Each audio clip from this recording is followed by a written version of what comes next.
So now we're looking at dot plots and stem and leaf plots. We're going to start with the dot plot, which is a really basic type of graph.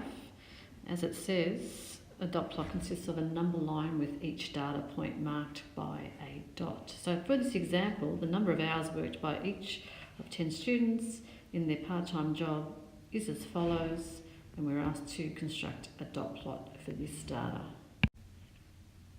So as per usual, I give this graph a heading,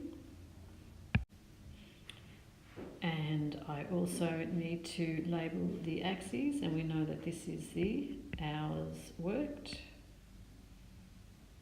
along this axis here, and you can see the smallest number there is a 4 and the biggest number is a 9, so I need to label my axes accordingly. So 4, 5, 6, 7, 8 and 9. And so one dot will represent one student here because it's a really basic type of graph.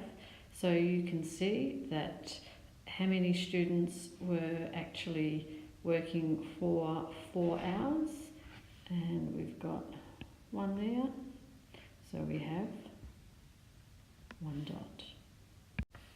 So we continue this on, and so we can see that for 5 there will be 2 dots, so 1 and 2. Notice how I actually have to make sure that they are lined up. So for 6 there are 4, so 1, 2, 3, and if you like 4, just going above my heading there.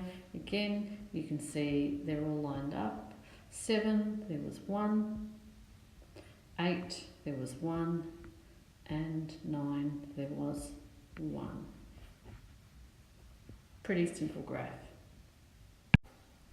Stem and leaf plots are also very handy for numerical data, numerical discrete data. So when we're dealing with a smaller data set, it's something to keep in mind. So if you have a look at this one, when we are constructing a stem and leaf plot, we need to break the digit, if you like, the number up into a stem and leaf.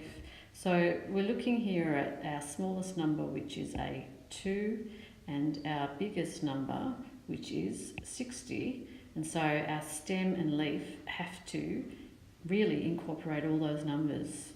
So I'm going to set up my stems going from 0 through to 6 because it's going to be the first part of those double-digit numbers.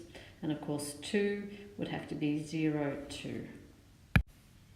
So my stem goes from 0, 1, 2, 3, 4, 5 and 6.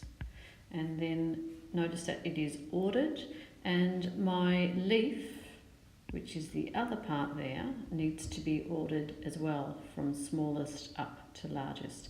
So you can see there that we have 1, 2, so I'm going to put a 2 there. There are no other single digit numbers. Then the next one is something that has a 1 in front.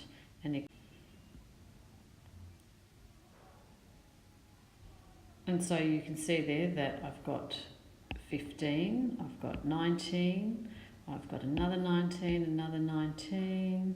Have I missed any? Doesn't look like it, but they have to be put in order. So 5, 9, 9 and 9. Again, notice how I'm lining them up underneath each other. And I'm going to carry on now and do the rest of them. So I've got 0, 4, 4, 5, 8, 8, 8, and keep going. 3, 5, 5, 6, 8, 9, 1, 2, 3 and 5. Nothing in the 50s, and we have 60. A really important thing here is that we do have that order happening, You can use your calculator to enter your data into distance spreadsheets and sort it so that it's in ascending order, and it's going to help you do this a little bit more quickly. The last thing that you need to have there is this thing called a key.